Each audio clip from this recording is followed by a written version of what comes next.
et Georges Fenech sont avec nous. Je voulais vous faire écouter, pour commencer, Éric Dupond-Moretti. Pourquoi Éric Dupond-Moretti? Parce que ça, c'est très, très intéressant. On voit, et c'est grâce à vous, c'est parce que je vous ai écouté ce matin, en fait, cher Gauthier, on voit qu'en 2 ans, les choses ont changé. Et qu'on peut dire aujourd'hui ce qu'on ne pouvait pas dire il y a 2 ans. Mais il est peut-être un peu tard. Et la responsabilité, forcément, du politique se pose. Et la responsabilité, disons-le, de M. Dupond-Moretti se pose sur ce qui se passe. Parce qu'il faut bien qu'il y ait des gens soient responsables de ce qui se passe dans un pays. Donc, je vous remets le contexte. Nous sommes le 18 octobre 2022 à l'Assemblée nationale. Le député des Alpes-Maritimes a mis en cause le gouvernement dans le meurtre de la jeune Lola. La colère n'a pu me dissuader de poser cette question, a-t-il indiqué avant de dérouler son propos. Il s'appelle Éric Pouget, ce député LR. Et écoutez la réponse d'Éric Dupond-Moretti. Et est-ce que ce type de réponse fait que précisément on en est là aujourd'hui? C'est une question qu'on peut se poser. Écoutez sa réponse. Pour le reste, je vais vous dire les choses comme je les ressens. Faire de la petite politique, de la petite poloche, se servir du cercueil d'une gamine de 12 ans, comme on se sert d'un marchepied. C'est une honte, monsieur le député. Ne rajoutez pas à l'atrocité la plus absolue le commerce indigne de la démagogie. Et je pense que le meilleur reste à venir dans quelques instants, car vous êtes toujours au rendez-vous du malheur dont vous faites depuis des années votre miel.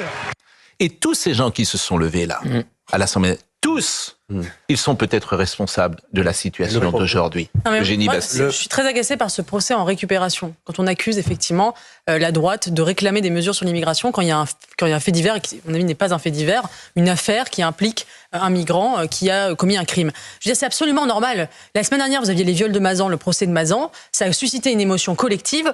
Didier Migaud vient d'annoncer sur France Inter qu'il voulait qu'on change la loi sur le consentement. Eh bien, vous avez un politique qui se saisit d'une affaire et qui veut faire changer la loi. Eh bien, personne s'en émeut. Les féministes sont très contents d'utiliser le procès Mazan pour faire avancer la loi. Personne ne les accuse de récupération. Pourquoi on accuse de récupération la droite? On accuse de récupération, c'est simple, que quand c'est des affaires qui impliquent des personnes issues de l'immigration. C'est le seul moment où on parle de récupération. Pour l'affaire Pierre Palmade, on ne parle pas de récupération. Pour l'affaire Duhamel qui a changé la loi sur la majorité sexuelle, on ne parle pas de récupération. Pour toutes ces affaires, on ne parle pas de récupération. C'est seulement dans les cas où ça implique l'immigration et c'est absolument insupportable. Eugénie Bastier, Georges Fenech. Le problème, ça n'est pas maître Éric Dupond-Moretti, c'est monsieur le président de la République. Qui a nommé Dupond-Moretti et sur quelle ligne? Sinon, le président de la République. Je suis d'accord avec vous, mais quand je l'ai vu, quand j'ai vu Dupond-Moretti, il y avait Elisabeth Borne. Je peux juste finir une petite phrase. Quand j'ai vu son interview, sa déclaration, j'aurais envie de lui dire, mais que n'avez-vous construit les places de prison que vous aviez promis? Pourquoi avez-vous laissé faire M. Dupond-Moretti avec la réforme des mineurs, qui interdit de condamner immédiatement, où il n'y a pas de comparution immédiate? Pourquoi n'avez-vous pas construit les centres éducatifs fermés? Pourquoi n'avez-vous pas exécuté les OQTF à 100%, comme vous l'aviez dit? Qui est le responsable, sinon le chef de l'État? Hier, j'ai passé une heure à regarder toutes les archives il y a 2 ans autour de Lola. C'est pour ça que j'en ai parlé ce matin. Et c'est vrai que c'était très intéressant. Que tout le discours politique et médiatique a changé. Parce qu'aujourd'hui, vous n'avez pas le procès en récupération politique qui tournait en boucle sur les chaînes info, sur une autre en particulier, comme il y a 2 ans. Aujourd'hui, le premier sujet, c'est quand même l'OQTF, c'est pas la récupération politique. Ça a beaucoup changé. Souvenez-vous, le documentaire sur France 5, La fabrique du mensonge, qui s'intéressait nettement plus à la polémique et à la récupération politique qu'au fait que cette Dabia B n'aurait jamais dû être en France et donc n'aurait pas dû tuer Lola. Donc on voit quand même que c'est minoritaire maintenant. Même nous, j'ai regardé ce qu'on avait fait il y a 2 ans, même nous dans le discours, on a évolué et on a changé. Donc je trouve que ça a quand même beaucoup évolué. Et pourquoi ça a changé? Je pense que ça a changé en raison de 2 femmes qu'il faut souligner. Claire, qui a été violée par un centrafricain sous OQTF, qui allait faire de nombreux plateaux télé, de nombreux unes de presse pour dire « je n'aurais jamais dû être violée parce que cet homme n'aurait jamais dû être là ». Et je pense que ça a énormément changé aussi tout récemment grâce à la veuve du gendarme Éric Comines qui a dit « la France a tué mon mari ». J'ai revu une archive d'Olivier Véran au grand rendez-vous chez nous il y a 2 ans, quand certains avaient dit l'État a tué Lola, il avait dit que c'était une honte et que c'était de la récupération politique. Ce n'est plus possible aujourd'hui grâce à la veuve d'Éric Comines. Je suis d'accord avec vous. Il y a un moment, la responsabilité des hommes politiques de Dupond-Moretti, parce qu'il a été aux affaires, de tous ceux qui se sont levés dans cette assemblée, elle se pose. Et Elisabeth Borne, c'était la même chose. Elle se pose. Elisabeth Borne, c'était exactement la même déclaration. Exactement. Elle se pose. Est-ce que ces gens doivent des comptes? Ce que dit Gauthier est très important, parce que le vrai changement, c'est qu'aujourd'hui... Joseph Massescaron. Le vrai changement, c'est que les victimes... Les parents de victimes se font entendre. C'est-à-dire que on a quitté ce discours qui était, enfin, qu'on leur infligeait, qui était « vous n'aurez pas notre haine » ou ce type de discours. Rappelez-vous ce qui était advenu à la personne dont la fille était morte au moment du Bataclan. Pardon, j'ai oublié son nom. Monsieur Jardin. Monsieur Jardin, merci. La manière dont elle a été traînée dans la boue. Bien sûr. Donc aujourd'hui, alors évidemment, tout d'un coup, toute leur argumentation s'écroule. Parce qu'à partir du moment où les parents de victimes elles-mêmes disent « ce n'est plus possible », alors ils sont paniqués. D'où leur agressivité, d'où un surcroît d'agressivité. Ouais. Parole des victimes qui étaient parfois muselées. Faut pas se tromper. C'est-à-dire qu'on allait voir les victimes et on leur disait, par exemple, c'est ce qui s'est passé dans la banlieue parisienne avec le maire il y a quelques mois, dans la banlieue parisienne avec ce jeune homme qui avait été tué, où le maire surtout faisait très attention à ce que les parents ne prennent pas la parole, etc. Mais il y avait un catéchisme, il y avait un catéchisme à réciter. Georges Fenech. Je voudrais dire la chose suivante. Moi, je me souviens, ayant participé à la commission d'enquête d'Outreau, l'émotion que cette affaire avait suscité dans le pays et l'intervention de Jacques Chirac. Aujourd'hui, on a l'intervention du président de la République sur un drame de la mort de Philippine qui n'aurait jamais dû se produire et qui bouleverse le pays tout entier. J'ai une suggestion à faire. Faites comme avait fait l'Assemblée nationale à l'époque, créez une commission d'enquête, non pas à l'Assemblée nationale parce que c'est pas possible aujourd'hui, mais au Sénat, pour savoir comment ce drame a pu se produire. Moi, j'ai besoin de savoir pourquoi cette juge... Et là, il n'y aura pas de minute de silence. J'ai besoin de savoir pourquoi il n'y a pas de laissez-passer consulaire, pourquoi ces textes sont si compliqués, pourquoi l'administration pénitentiaire n'a pas fait le nécessaire au moment où on libérait cet individu pour permettre effectivement son expulsion immédiate. Et il n'y a qu'une commission d'enquête parlementaire qui pourrait le faire et d'entendre la juge qui a pris cette décision. J'ai besoin de l'entendre. J'ai besoin d'entendre le procureur qui n'est pas allé à l'audience. J'ai besoin de tout cela. Donc je pense qu'il n'y a qu'une commission d'enquête qui permettrait de le faire. Le procureur, c'est très simple. On va entendre monsieur, il en a parlé hier, le procureur Baldier. C'est les textes qui sont pas bons. C'est une demande administrative. Donc le procureur n'a pas à requérir. Il ne peut le texte. Oui, mais là je vous réponds. Il peut interjeter appel sur la décision qui a été prise. C'est la seule chose qu'il peut faire, le procureur. Rien ne lui interdisait d'aller assister à l'audience du JLD. Rien ne lui interdisait. Il pouvait y aller, vous avez parfaitement raison. Mais il ne pouvait qu'interjeter appel par rapport à la décision qui était prise. De réquisition. Non, il ne peut pas prendre de réquisition. C'est le ministère public. De cabinet, et il pouvait effectivement interjeter appel. Bien sûr. Alors, je vous propose d'écouter, puisque vous avez parlé de deux choses qui nous intéressent. D'abord, Emmanuel Macron qui a pris la parole. Il n'y aura pas de minute de silence pour Philippine. Il y en a une pour Naël, mais il n'y en aura pas pour Philippine. Donc, écoutez le président de la République qui a pris la parole. Je vais simplement y répondre en vous disant l'émotion de toute la nation est, je crois, tous les Français, toutes les Françaises et tous les Français devant ce crime odieux et atroce. Et la douleur de toute une famille qu'il faut respecter, accompagner. Il faut chaque jour mieux protéger les Français. Mais le faire et moins dire.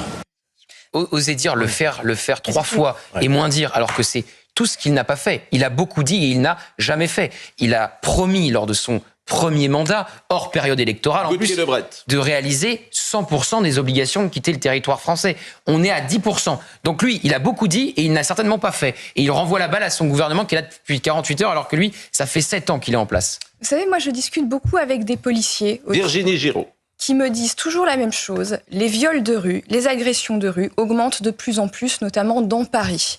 Et il va falloir prendre des mesures. Et les policiers travaillent, et je le dis souvent sur ce plateau, les policiers font leur travail et ils se heurtent aux magistrats qui sont souvent trop laxistes. Vous évoquiez le cas de cette juge qui remet cet homme en liberté en sachant pertinemment, car c'était dans le dossier, qu'il était un prédateur, qu'il risquait fortement de recommencer. Elle le met dans sa décision. Et ça pose la question... Que fait notre société de prédateurs sexuels dangereux dans un pays où la perpétuité réelle, sauf exception, n'existe pas? Que va-t-il se passer quand des gens comme des jeunes Georges gens qui arrivent sur le sol de France, aussi. très jeunes gens qui arrivent sur le sol de France, et effectivement, et qui mettent en danger, manifestement, la société française. Oui, et d'ailleurs, cette sortie d'Emmanuel Macron, faire, c'est une allusion. Eugénie Bastier. C'est une allusion, évidemment, à Bruno Retailleau, qui avait dit l'ordre. Oui. C'est un reproche dissimulé à Bruno Retailleau, qui parlerait trop, selon Emmanuel Macron, et qui aurait des mots un peu. Évidemment, c'est un petit tacle envoyé à Bruno Retailleau. Écoutons Monsieur Baldier. C'est un tacle. Non, mais une incantation aussi. Oui, non, mais écoutons Monsieur Baldier. Alors, Monsieur Baldier, je le remercie. Je l'ai remercié hier soir, je l'ai remercié sur Europe 1, je le remercie encore. C'est un procureur de mots, qui a pris la parole avec beaucoup de pédagogie, beaucoup d'intelligence, beaucoup de subtilité, sans morgue, sans distance, sans être goguenard, qui est venu expliquer pour qu'on comprenne. Au nom de la conférence des procureurs. Exactement. Il est l'un des responsables. Bien sûr, il était vice-président. Et je vous propose d'écouter son explication de la décision de la juge des libertés. Le cadre qui s'impose à un juge, c'est celui de la loi. Mais la loi laisse toujours une marge d'appréciation au juge, sinon le juge ne sert à rien. Donc effectivement, là, dans cette situation, elle avait des critères légaux pour décider s'il était pertinent ou pas de maintenir ce monsieur en rétention. Le critère, c'était de savoir si l'administration rapportait la preuve que les autorités consulaires étrangères étaient susceptibles de délivrer rapidement ce laissez-passer consulaire. À partir de là, c'est elle qui, en fonction des éléments du dossier, forge sa décision. Mais un juge, il n'est jamais tenu de prendre une décision dans un sens ou dans un autre, dès lors qu'il agit dans le cadre de la loi. Ce que, à l'évidence, me semble-t-il, a fait cette collègue. Il dit, en réalité, qu'elle aurait pu prendre une autre décision. Oui. Mais oui. Voilà, Bien et ça, sûr. je partage ce qu'elle nous avait dit Bien aussi, sûr. notre ami Gilles-William Gonnadet. Il pouvait très bien prendre sûr. une autre décision. Elle pouvait. Ce d'autant plus qu'elle prend un soin particulier à dire que cet homme risque fortement de récidiver. Mais Bien sûr. voilà. Oui, parce qu'on on nous explique qu'elle ne pouvait pas prendre d'autres décisions, qu'il y avait les deux critères, l'ordre public. Mais voilà, il dit le contraire. Il dit le contraire. Voilà. La folie de ces sujets-là. Elle a dû le prendre dans l'urgence, parce que évidemment, Parce qu'il y a une pas question assez personnel, d'idéologie voilà. surtout. Hein. Bah oui. La folie de ces sujets-là, c'est que il devrait y avoir consensus. Il n'y en a pas. C'est-à-dire que les gens de droite réagissent d'une certaine manière, les gens de gauche réagissent d'une autre manière. Et on va voir ce qui se passe notamment dans les facultés, avec les photos de Philippines qui sont arrachées à Sciences Po. Mais la jeune fille qu'on voit dans ce reportage, qui arrache précisément les photos, moi je voudrais qu'elle soit sanctionnée, cette jeune fille. Mais à Sciences Po, il ne se passe jamais rien. Donc, en fait, tout ce climat-là, toute cette extrême gauche-là, qui enlève les affiches d'une jeune femme qui est morte. Des jeunes filles qui sont les mêmes, qui vont coller des affiches par contre, quand tous les hommes sont des violeurs. Ça, c'est un problème. Oui, mais c'est à Sciences Po de faire respecter... Et puis c'est les mêmes qui avaient décollé les affiches des otages du Hamas. C'est à Sciences Po de faire respecter... un peu de discipline. Alors, voyez ce reportage que j'ai trouvé très instructif et que d'Augustin Donadieu. Ça bouge pas. L'indécence, l'irrespect, en plein cœur de l'université de Sciences Po, à Paris. Alors que des élèves venaient de coller spontanément des affiches en hommage à Philippines, ces étudiants les décollent et les déchirent sans ménagement. Elle est morte, elle avait notre âge, elle est morte, on la respecte. Insensibles au sort de leurs camarades de Paris-Dauphine. Elle est morte, on la respecte, je la respecte, elle est morte, je la respecte. Pourquoi t'enlèves son visage, pourquoi t'enlèves son visage, t'as honte? La scène, choquante, s'est également produite à Lyon. L'UNI, à l'origine de ces collages, ne comprend pas. Donc on avait vraiment pris ça comme un message de rejet du soutien qu'on avait adressé à Philippines. On vit vraiment ça comme en fait une invisibilisation de ce drame. À Grenoble, même procédé, la colle des affiches était à peine sèche que ces étudiants au profil bien défini les ont arrachées. On a reconnu des personnes de l'UNEF, mais pas seulement, on avait aussi des personnes de l'Union étudiante ou du nouveau parti anticapitaliste. Ils nous ont crié facho dès qu'on a tourné le dos. Et ils nous ont reproché de faire de la récupération politique et finalement d'écrire sur cette affiche la réalité qu'ils refusent de voir. La réalité, c'est que c'est une étudiante de 19 ans, jusque-là ça ne leur posait aucun problème, mais qui a été assassinée par un migrant sous OQTF. Et c'est là que ça leur a posé un problème. L'UNI continuera de rendre hommage à Philippines malgré ses réactions hostiles, qui sont la preuve, s'il en fallait une supplémentaire, d'un clivage et d'une scission politique à l'intérieur même de nos universités. Pourquoi vous racialisez ? Parce que c'est la vérité, les faits vous dérangent. Bon, il y a un nouveau directeur à Sciences Po, il s'appelle Louis Vassy. Ces jeunes gens, tu les vires. C'est indigne. Tu les vires. Je ne sais pas ce que vous en pensez d'ailleurs. Ouais, tu les vires. Tu les vires. T'as pas à avoir des jeunes gens qui attaquent la mémoire d'une jeune femme qui a été assassinée quand même. Enfin, je sais pas. Par un OQTF, dans Sciences Po dans Sciences Po Paris qui fabrique les futures élites de la République. Pardon, mais vous la mettez Pascal, dehors. Voilà, et vous donnez des signes d'autorité très forts.